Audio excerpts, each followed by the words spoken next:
বিশ্বকাপে অংশ নিতে প্রায় সব দেশে পৌঁছে গেছে তিন হোস্ট যুক্তরাষ্ট্র, মেক্সিকো আর কানাডায়। এই যেমন জার্মানির ডেরা নর্থ ক্যারোলাইনে, স্পেনের বেস ক্যাম্প বসেছে টেনিস অঙ্গরাজ্যের চ্যাটানুগা শহরে।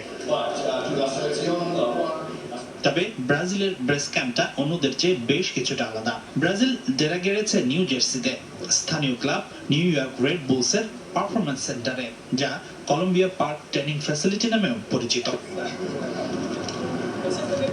অন্য দলগুলো যখন 5 থেকে 7 তারকা মানের হোটেলে থাকছে, তখন ব্রাজিল থাকছে একটা একাডেমিতে। কারণ এখানকার সুযোগ সুবিধা। বিখ্যাত জার্মান কোচ ইয়র্গেন ক্লপ এখন রেড বুলস ফুটবল প্রোগ্রামের প্রধান। ক্লপের তত্ত্বাবধানেই এবছরে এখানে নতুন করে তৈরি হয়েছে এই ট্রেনিং ফ্যাসিলিটি। মূলত ক্লপের সাথে আলোচনা করে ব্রাজিল কোচ কার্লো অ্যাঞ্চেলোত্তি এই ফ্যাসিলিটিস দলের জন্য চূড়ান্ত করেছে বলছেন ব্রাজিলের গণমাধ্যম।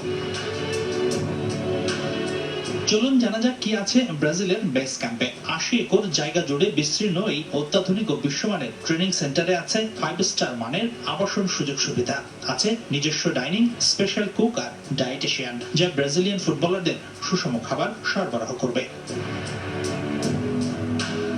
এছাড়াও আছে 8টি ফুটবল মাঠ, যার মধ্যে 2টি সার্বক্ষণিক ব্যবহার করার সুযোগ পাচ্ছে সেলেসাওরা। বিশ্বকাপের ফাইনালের ভেন্যু মেটলাইফ স্টেডিয়ামের টার্ফের সাথে মিল রেখে এখানকার মাঠের টার্ফ তৈরি করা হয়েছে, যাতে খেলোয়াড়রা মূল মাঠের কন্ডিশনের সাথে মানিয়ে নিতে পারে। এই কমপ্লেক্সে আছে অত্যাধুনিক জিমনেশিয়াম ও স্ট্রেংথ ট্রেনিং সেন্টার, আছে ইনোভেশন ল্যাব ও ফিজিওথেরাপি স্পেস, যা খেলোয়াড়দের ইনজুরি প্রতিরোধ, পুনর্বাসন ও দ্রুত সুস্থতার জন্য খুবই কার্যকারী।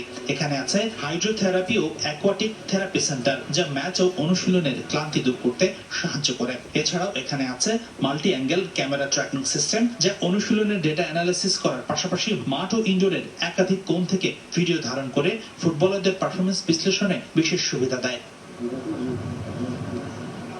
আর এইসব সুযোগ সুবিধার কারণেই ব্রাজিলের বেস ক্যাম্পটি অন্যদের চেয়ে আলাদা, বিশেষ, তাই নয় কি?